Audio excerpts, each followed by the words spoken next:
Según Génesis 47, 12, 27, durante la sequía en Egipto, José almacenó y preservó el alimento. Para subsistir, la gente tuvo que venderlo todo y, al fin, incluso a sí mismos. Ese es el precio de vencer. Así es en este tiempo del fin, donde conseguir el alimento para entrar al reino y conquistar nuestra tierra, que es Cristo, formado en nosotros, nos costará renunciar a todo, incluso a nuestra propia vida. Pero a cambio de nuestro todo, tendremos su todo y reinaremos con él. Con ustedes, José.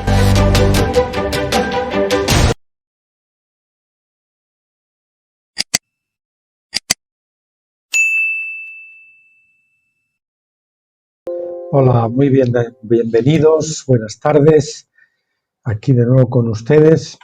Ayer les había dicho que nos tocaba ver los vencedores de la cebada o bien el regreso de hijo pródigo, pues ninguna de las dos, me confundí, porque nos toca retomar Apocalipsis. Lo que pasa es que con todos esos vídeos extraordinarios que hemos estado grabando, pues se me ha ido la onda. Así que nada, vamos a continuar con Apocalipsis, el libro tercero del estudio de Apocalipsis del doctor Stephen Jones. Vamos a ver los capítulos 9 y el 10. El 9 se titula La gran multitud. Después de que los 144.000 fueron sellados, Juan vio una gran multitud alabando a Dios.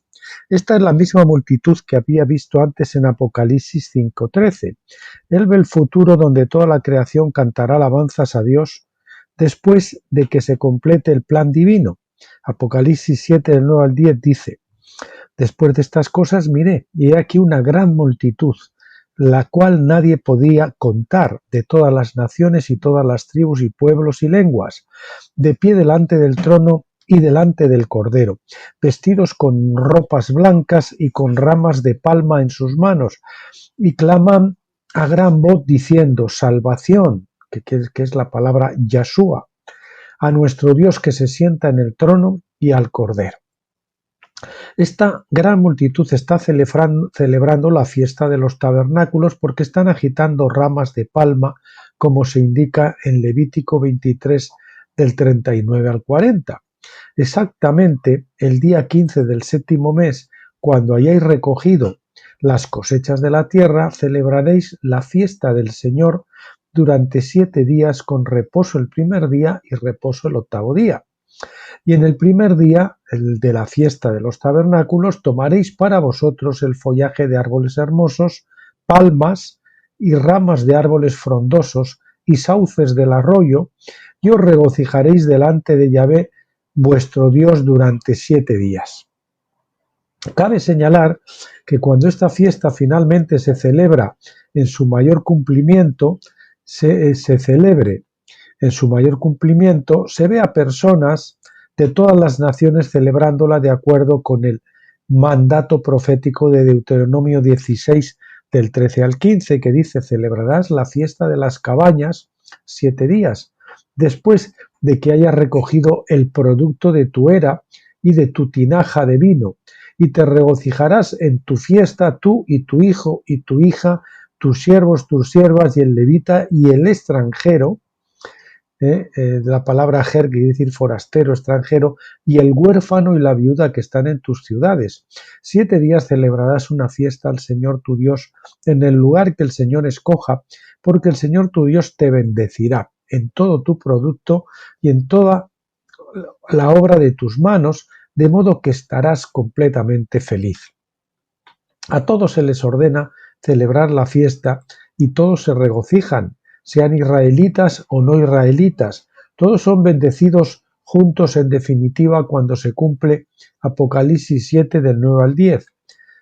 Marca el éxito final del llamado de Abraham a ser una bendición para todas las familias de la tierra. Génesis 12:3. Repito las últimas líneas: todos son bendecidos juntos en definitiva cuando se cumple Apocalipsis 7 del 9 al 10, lo que marca el éxito final del llamado de Abraham a ser una bendición para todas las familias de la tierra. Génesis 12:3. Por lo tanto, la bendición de Abraham se extiende a todas las naciones cuando todos los hombres son vestidos con ropas blancas, que son las vestiduras de salvación. Isaías 61:10. La palabra hebrea para salvación es Yashha o Yashua, que es el nombre hebreo de Jesús. Siempre que la Escritura habla de salvación, es una profecía de Jesucristo. Por lo tanto, cuando esta gran multitud en la última fiesta de tabernáculos clama salvación a nuestro Dios que está sentado en el trono y al Cordero, están reconociendo a Jesucristo como Rey. El testigo angelical. Apocalipsis 7 del 11 y 12 continúa. Y todos los ángeles estaban de pie alrededor del trono y alrededor de los ancianos y los 4 seres vivientes. Y se postraron ante el trono y adoraron a Dios diciendo: Amén, la bendición, la gloria, la sabiduría, la acción de gracias, la honra, el poder y la fortaleza sean para nuestro Dios por los siglos de los siglos. Amén. Estos ángeles en el cielo dicen amén como respuesta a la gente en la tierra que declara a Cristo como Rey. Aquí es donde el cielo y la tierra finalmente dan testimonio de la verdad en el sentido más completo. El Padre Nuestro finalmente se ve cumplido en la tierra. Hágase tu voluntad en la tierra como en el cielo, como dice Mateo 6:10. Esta no es la primera vez que Juan ha vislumbrado el fin, porque el gran amén también se vio en Apocalipsis 5:14. Está claro entonces que cuando la tribulación se revela a Juan, Dios también le muestra su fin, para animarlo a él y a otros durante sus pruebas. Vemos esto en la revelación del 6º sello, donde los mártires fueron comparados con higos verdes arrojados al suelo. Dios luego revela su victoria definitiva al final de los tiempos, cuando los reyes de la tierra huyen de la luz y la gloria de la presencia de Dios en los santos. Mientras tanto, sin embargo, durante el curso de la historia, los mártires son representados como almas debajo del altar, Apocalipsis 6:9, a quienes se les dan túnicas blancas, 6:11. Aún así, se les dijo que el día de la justicia tendría que esperar hasta que se cumpliera también el número de sus consiervos que iban a ser muertos, como lo habían sido ellos. 6:11. Versículos 6 y 11. Así que nuevamente en Apocalipsis 7, después de sellar a los 144.000 durante el tiempo de persecución y guerra contra los santos, se nos proyecta hasta el final de los tiempos para ver el resultado de la historia. Filipenses 1:6 dice: porque estoy seguro de esto mismo, que el que en nosotros comenzó la buena obra, la perfeccionará hasta el día de Jesucristo. De Cristo Jesús. Aunque Pablo aplica esto personal e individualmente a los creyentes de Filipos, vemos también que desde el principio Dios hizo todas las cosas buenas y muy buenas. Él las declaró buenas y muy buenas en Génesis 1:31. Él comenzó una buena obra al principio y la perfeccionará hasta el final, cuando su creación, una vez más, será declarada como muy buena. La pregunta del anciano. Apocalipsis 7:13 dice: y uno de los ancianos respondió y me dijo: estos que están vestidos con ropas blancas, ¿quiénes son y de dónde han venido? Y yo le dije: mi señor, tú lo sabes. Y me dijo: estos son los que salieron de la gran tribulación y lavaron sus ropas y las blanquearon en la sangre del Cordero. Parecía importante que uno de los ancianos le preguntara a Juan de dónde han venido. Esto nuevamente se enfoca en el hecho de que estos provienen de todas las naciones, tribus, pueblos y lenguas. Apocalipsis 7:9.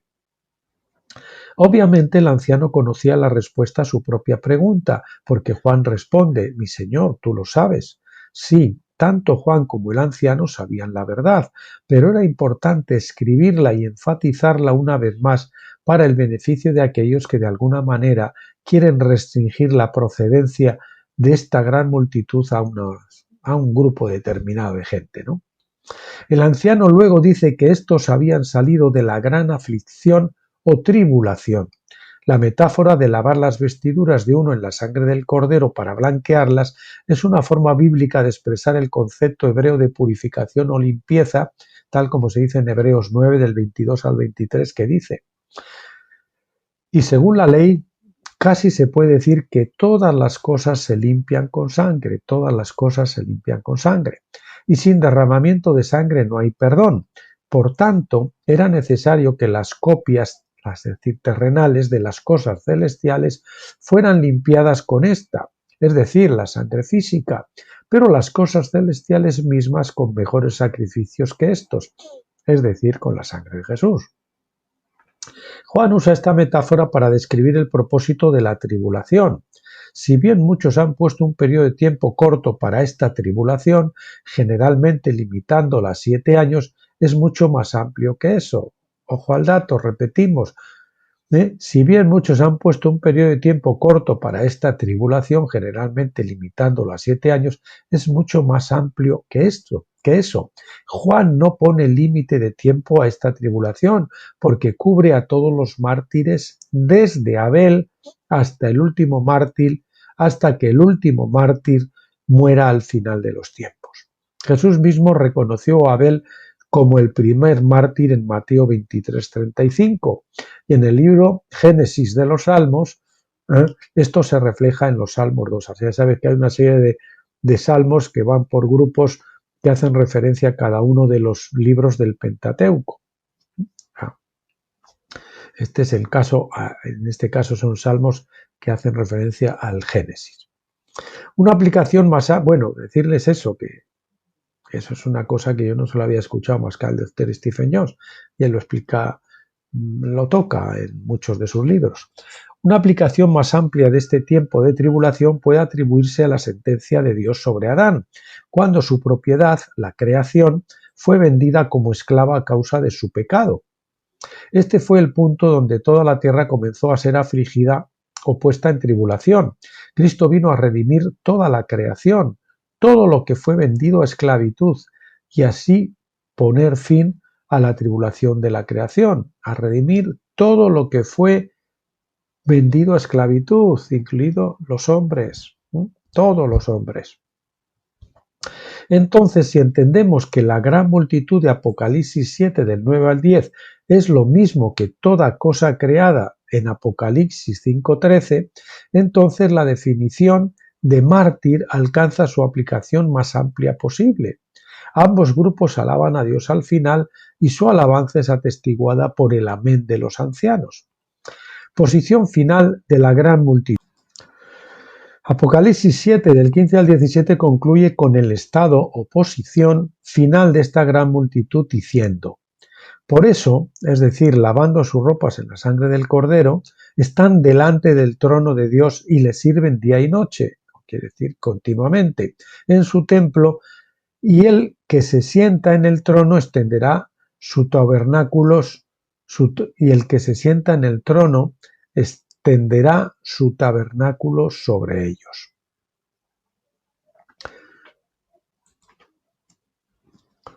Esta no es solo una referencia a la fiesta de los tabernáculos o cabañas, cabaña quiere decir suca, por eso también se llama la fiesta de Sucot, sino también al tema del matrimonio.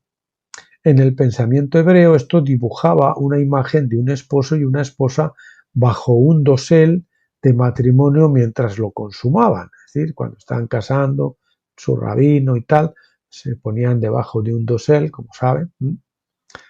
Esto también cumple el significado del nombre Emanuel, que quiere decir Dios con nosotros. Se profetizó en Isaías 7:14 que una virgen concebiría y daría a luz un hijo llamado Emanuel. Mateo 1:23 cita esto y lo aplica a Jesús, a pesar de que María recibió instrucciones, el versículo 1:21, de llamar su nombre Jesús. Al final, Emmanuel, mejor con dos M's, Dios con nosotros se cumple en Apocalipsis 21:3. Y oí una gran voz desde el trono que decía: he aquí el tabernáculo de Dios está entre los hombres, y él habitará, es decir, hará tabernáculo, entre los otros, y serán su pueblo, y Dios mismo estará entre ellos.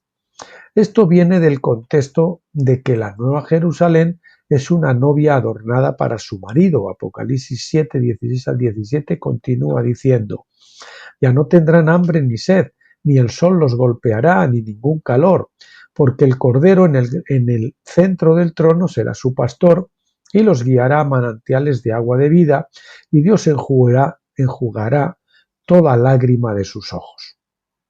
Nuevamente, esta es una vista previa de la escena de Emmanuel de Apocalipsis 21, donde leemos en 21:4: y enjugará toda lágrima de los ojos de ellos, y ya no habrá muerte, ya no habrá más luto, ni llanto, ni dolor, las primeras cosas pasaron.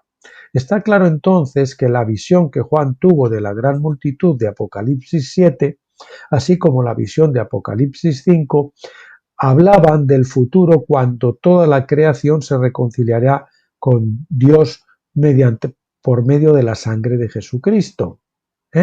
Escuchen esto de nuevo. Está claro entonces que la visión que Juan tuvo de la gran multitud, tanto en Apocalipsis 7 como en Apocalipsis 5, hablaban del futuro cuando toda la creación se reconciliará con Dios por medio de la sangre de Jesucristo. Entonces, cuando la buena obra que Dios comenzó en la creación se complete al final de la edad, todas las tribulaciones y dificultades cesarán y toda la creación será puesta en libertad. Romanos 8:21. Y dará alabanza al heredero legítimo de todas las cosas sentado en el trono. Bien, avanzamos al capítulo 10, que se titula Silencio como de media hora, ¿verdad? Silencio de media hora. Los primeros 4 sellos del libro de Apocalipsis siguieron una línea cronológica general de la historia de los primeros siglos. El quinto y el sexto son diferentes en que cada uno mira hacia el futuro para brindar consuelo a los que están en tribulación. El quinto sello retrata a los mártires como ofrendas de sacrificio, cuyas almas, es decir, sangre, están debajo del altar en el templo del cielo, y se les dan túnicas blancas con una promesa de justicia en el futuro. El sexto sello habla de la historia de los vencedores en el tiempo del fin, cuando los poderosos de la tierra huirán ante su luz y gloria. Sin embargo, la esperanza de justicia y victoria futuras que se les da no niega el hecho de que cada sello también debe tener un punto de partida. No podemos perder de vista ese punto sin perder el rumbo de la secuencia histórica de acontecimientos. Los sellos se abren en el contexto del juicio de Dios sobre la cuarta bestia, es decir, Roma, y su extensión, el cuerno pequeño, y ya saben, el Vaticano, la bestia del mar, y después otra prolongación más con el cuerno, con la bestia de la tierra, la bestia financiera. Esta es la bestia religiosa primero, después la bestia financiera. Recuerde que el juicio original sobre Judá y Jerusalén llevó al poder a esta sucesión de imperios mundiales. Dios mismo dio poder a esos imperios y los autorizó a gobernar la tierra por un tiempo. No le dio autoridad a un solo imperio durante los 7 tiempos completos, 7 por 360 años, sino que dividió el tiempo para poder juzgar a cada imperio por su propio pecado, al mismo tiempo que permitía que estas bestias tuvieran dominio durante todo el tiempo de juicio. Así que especialmente la tribulación, podemos decir que comienza ya con Abel, hasta el final de los tiempos, y mucho más ya claramente desde que ya se produce el cautiverio asirio y después el cautiverio babilonio.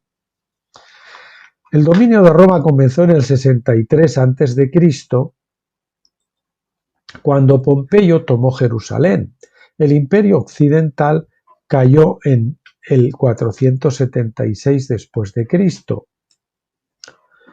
Pero para entonces la nueva Roma, es decir, Constantinopla, se había construido como nueva capital del imperio en las costas occidentales del Mar Negro. Los emperadores romanos gobernaron desde la Nueva Roma desde ese momento en adelante, y la antigua Roma fue importante en la profecía, principalmente debido a la presencia del obispo romano, es decir, el Papa. Bueno, disculpen, llamaron al timbre Era un paquete que llegaba y entonces tuve que cortar. Creo que habíamos dejado en lo del obispo romano, el Papa. Bien, continuamos. Durante la época del Cuerno Pequeño, que surgió en el 529 después de Cristo, el emperador de Occidente, el emperador de Oriente y el Papa de Occidente fueron importantes a su manera. El emperador Justiniano hizo alteraciones en los tiempos y en la ley, como dice Daniel 7:25, al darle al imperio un nuevo calendario y un nuevo sistema de leyes que se basaba en las leyes de la Iglesia, es decir, la ley canónica. Sin embargo, los 7 sellos precedieron al surgimiento del Cuerno Pequeño, porque fueron diseñados para traer juicio sobre Roma por diversas calamidades e invasiones. Desde un punto de vista histórico, los 7 sellos se pueden fechar de la siguiente manera. Fíjense que esto es antes de la aparición del Vaticano. Los 7 sellos preceden al surgimiento del Cuerno Pequeño. A toda esa tribulación que algunos la sitúan para esta época en la que vivimos o para el final de los tiempos, pues ya había ocurrido para ese tiempo. Desde un punto de vista histórico, los 7 sellos se pueden fechar de la siguiente manera. Sello 1 del 31 a.C. al 193 después de Cristo. Sello 2 del 193 al 284. El sello 3 del 250 al 300, sello 4 del 250 al 265, sello 5 del 303 al 313 y el sello 6 del 310 al 395. El ínterin de media hora de 15 años de silencio viene aquí y después continúa el sello séptimo del 410 al 476 después de Cristo, que es la caída de la Roma imperial. El quinto sello, donde vemos las almas martirizadas debajo del altar, representa a los mártires comenzando con Abel. Sin embargo, en lo que respecta a su aplicación específica a la historia de Roma, coincide con los 10 días, es decir, años de tribulación desde el 303 al 313 después de Cristo. Este fue el momento de la persecución de Diocleciano, que fue quizás la más horrible de toda la historia romana. Fue tan mala que se notó en el mensaje a la iglesia de Esmirna, Apocalipsis 2:10, porque esta persecución cayó en los días culminantes de la edad de Esmirna. El terremoto romano. La ruptura del sexto sello abrió la edad de la iglesia de Pérgamo, ya que las persecuciones comenzaron a terminar entre el 310 y el 313 después de Cristo, como ya hemos mostrado. El sexto sello habla de un gran terremoto, Apocalipsis 6:12, es decir, trastornos políticos y religiosos que fueron un preludio del colapso de Roma al final del séptimo sello. El tiempo del sexto sello, del 310 al 395 después de Cristo, se aplicó específicamente a la historia romana, culminando con la ruina del paganismo. Hasta el 395 el paganismo técnicamente, aunque no como práctica abierta, había sido todavía la religión constitucional del Senado. Pero esto cambió en el 395, cuando el emperador Teodosio prohibió todos los sacrificios de animales paganos que habían continuado desde ese momento. Cerró todos los templos paganos y prohibió los ritos paganos. Gibbon escribe en la página 409 de su libro La decadencia y caída del Imperio Romano lo siguiente: la ruina del paganismo en la era de Teodosio es quizá el único ejemplo de la extirpación total de cualquier superstición antigua y popular, y por lo tanto puede considerarse como un evento singular en la historia de la mente humana. Pero en el 395 murió Teodosio y según su voluntad el imperio se dividió entre sus 2 hijos. Honorio fue nombrado emperador de Occidente con capital en Milán, Italia. Arcadio, siendo mayor, 17 o 18 años, fue nombrado emperador de Oriente, con su capital en Constantinopla. El imperio se había dividido en épocas anteriores, pero siempre se habían reunido más tarde. Esta vez, sin embargo, la división fue permanente.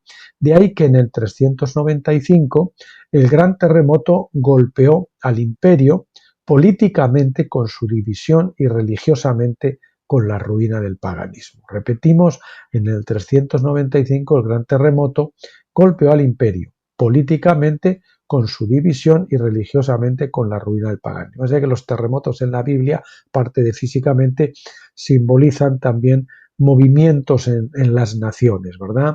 Las naciones que se agrandan, otras que se achican, todos esos terremotos políticos y religiosos. Bien, la vislumbre de la futura victoria de los mártires y vencedores en el sexto sello tiene dos aplicaciones. La aplicación más amplia, como hemos dicho, comienza con Abel y termina con la edad de tabernáculos, pero en el contexto más estrecho de la historia romana comienza con la persecución de Diocleciano pagana en el 303 al 313 después de Cristo y termina con la ruina final del paganismo en el 395. El 395 después de Cristo, entonces, marcó el final del sexto sello y el comienzo de la media hora de silencio que condujo al comienzo del séptimo sello. Apocalipsis 8.1 dice, y cuando rompió el séptimo sello, hubo silencio en el cielo como por media hora. ¿Qué es una media hora profética? En la profecía bíblica, un día puede significar varias cosas. Uno, un día literal de 12 o de 24 horas. Si contamos día y noche, 24, y contamos solamente el día 12. Un año o 360 días para un año, 360 días, es decir, el año lunar para un año profético. Y 3, un periodo de 360 años que sería un tiempo, periodo de 360 años. Y 4 serían 1000 años, como el año agradable del Señor, que llaman muchos el milenio, que algunos pensaban que era solamente un día. En el contexto de Daniel y Apocalipsis, un día o tiempo profético son 360 años, como calculaban el tiempo en aquel tiempo. Como calculaban el tiempo en aquellos, vamos a poner para que no sea redundante, en aquellos días. Había 12 horas en un día. Entonces, un doceavo de un día, 360, es una hora profética de 360 años. Un doceavo de un día sería un año profético de un día de 360 años, se entiende, sería una hora profética de 30 años. Media hora serían 15 años, entonces. Ya tenemos la media hora que se hizo silencio en el cielo, fueron 15 años. El tiempo de silencio entonces es el periodo de 15 años desde el 395 al 410 después de Cristo que hubo entre el colapso total de la Roma pagana en el 395 y el saqueo de la Roma cristiana en el 410. Este fue también el periodo intermedio entre el sexto y el séptimo sellos que trajeron juicio sobre Roma. La nueva amenaza. Durante ese tiempo de silencio comenzó a desarrollarse una nueva amenaza para Roma. Entre el 395 y el 398, Alarico el Godo invadió Grecia, pero fue rechazado. Poco después hizo una incursión en Italia, pero fue nuevamente rechazado. Si el pueblo de Roma, incluidos los cristianos, hubiera tenido ojos para ver y oídos para oír, habrían reconocido que Dios estaba a punto de desencadenar un juicio contra este imperio cristiano, porque en ese momento gran parte del clero cristiano se había vuelto tan corrupto como el clero pagano de épocas anteriores. Repetimos, en ese momento gran parte del clero cristiano se había vuelto tan corrupto como el clero pagano de épocas anteriores. Los líderes cristianos habían recurrido a la misma persecución de los paganos que los paganos habían hecho a los cristianos. Esto incluyó confiscar, es decir, robar templos y convertirlos en iglesias cristianas. Gibbo escribe en la página 428. Honorio excluyó a todas las personas que se oponían a la Iglesia católica de poder ocupar cualquier cargo en el Estado. Rechazó obstinadamente el servicio de todos aquellos que disentían de su religión. y descalificó precipitadamente a muchos de sus oficiales más valientes y hábiles que se adhirieron al culto pagano o que se habían empapado de las opiniones del arrianismo. En la página 249 dice: por la conducta imprudente de los ministros de Honorio, la República perdió la ayuda y mereció la enemistad de 30.000 de sus soldados más valientes, y el peso de ese formidable ejército, que por sí solo pudo haber determinado el evento de la guerra, fue transferido de la balanza de los romanos a la de los godos. La Iglesia pensaba que al cometer injusticias, asesinatos y robos contra los paganos estaba haciendo el bien a los ojos de Dios. No se dio cuenta de que la ley bíblica exige igual justicia para todos. Además, pensaron que si sus soldados eran miembros de buena reputación de la Iglesia, eso sería satisfactorio para Dios. No entendieron que Dios mira el corazón y que el juicio comienza por su propia casa. Así la Iglesia no reconoció la mano de juicio de Dios cuando finalmente llegó el juicio, no lo reconocieron. No se echaban la culpa a sí mismos, sino que miraban para otro lado, ¿verdad? No se arrepintió de su avaricia, asesinatos e idolatrías. La Iglesia no vio ninguna necesidad de manifestar el carácter de Jesús en su relación con los no creyentes. Solo veía la necesidad de defender al imperio cristiano, entre comillas, diría yo, de las hordas de Satanás. No había necesidad de arrepentirse porque eran cristianos. Como digo, habría que ponerlo entre comillas.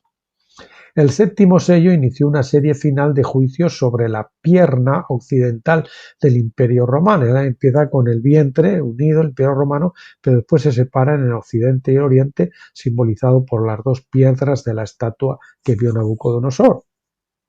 Bien, pues la pierna occidental del Imperio Romano, incluida la ciudad de Roma, era una. El séptimo sello inició la serie de juicios sobre la parte occidental. Hay 7 trompetas contenidas dentro del séptimo sello. Comienzan con el saqueo de Roma en el 410 y terminan con su colapso final en el 476. Gibbon escribe en la página 430 de su libro La decadencia y caída del Imperio Romano. Durante un periodo de 619 años, la sede del imperio nunca había sido violada por la presencia de un enemigo extranjero. Finalmente llegó la hora de juicio. No fue un juicio sobre la Roma pagana, porque ese juicio, el juicio final ya había ocurrido en el 395. No, este fue un principio, Este fue un juicio sobre la Roma imperial cristiana por su corrupción, idolatría y codicia. El cristianismo había pasado de ser una forma de vida a una religión del imperio. Las virtudes defendidas por Jesucristo tenían poco valor para la Iglesia organizada.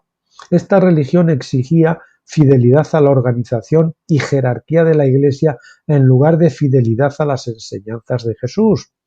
La religión exigía más poder y riqueza en lugar de la madurez de su carácter. La gente comenzó a adorar reliquias y santos y la superstición pronto reemplazó a la verdadera adoración a Dios. Gibbon escribe en la página 423. Bueno, todo este párrafo, como ven, recuerda mucho a la decadencia de la Iglesia en este tiempo del fin, de las denominaciones, ¿verdad? La Iglesia laodicense, podríamos decir. Bien, Gibbon escribe en la página 423, en el largo periodo de 1200 años que transcurrió entre el reinado de Constantino y la reforma de Lutero, el culto de los santos y las reliquias corrompió la pura y perfecta sencillez del modelo cristiano. Déjame releer el párrafo ese, que aunque es un poco largo, estaba todo en negritas. Dice: finalmente llegó la hora del juicio. No fue un juicio sobre la Roma pagana, porque ese juicio final ya había ocurrido en el 395, no la Roma pagana, sino la Roma, entre comillas, cristiana. No, este fue un juicio sobre la Roma imperial cristiana, que lo deberíamos decir entre comillas, por su corrupción, idolatría y codicia. El cristianismo había pasado de ser una forma de vida a una religión del imperio.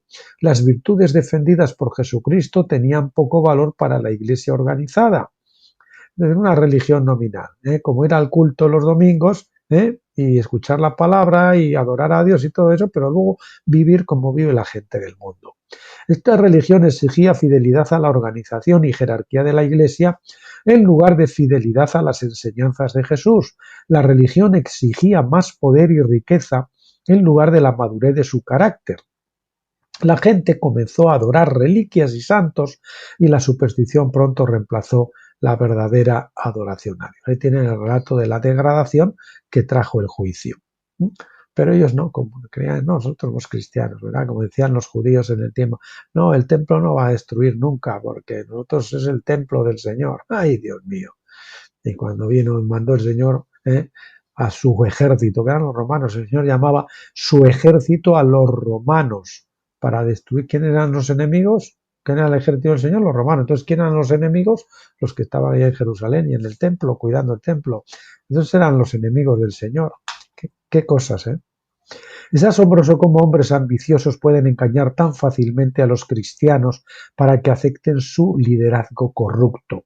Es asombroso lo rápido que los hombres olvidan el ejemplo de Jesús, que fue el más tolerante con los paganos en su genuina ignorancia. Son paganos, pero son ignorantes, el Señor era tolerante con ellos. ¿Y quién era tan intolerante con la corrupción sacerdotal y la opresión del hombre común? Para eso sí el Señor era intolerante y para eso cogió el látigo varias veces para echar a los mercaderes del templo y después, como hemos dicho, mandó al ejército romano para destruirlo el templo. A Tito. Bien, pues aquí nos quedamos hoy. Capítulo 11, que veremos mañana, los 8 ángeles, y depende de su tamaño, veremos el 12 también.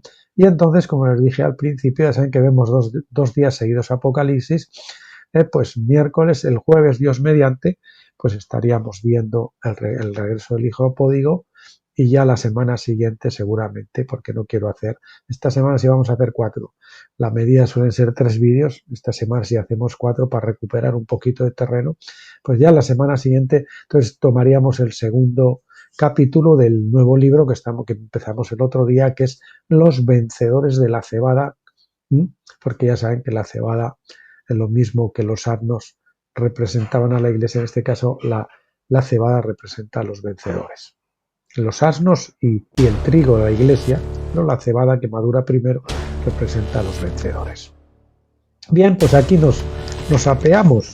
Les dejo en las manos del Señor para que los cuide, los bendiga y nada, les emplazo a que me sigan acompañando en el próximo día y hasta entonces pues pásenlo bien.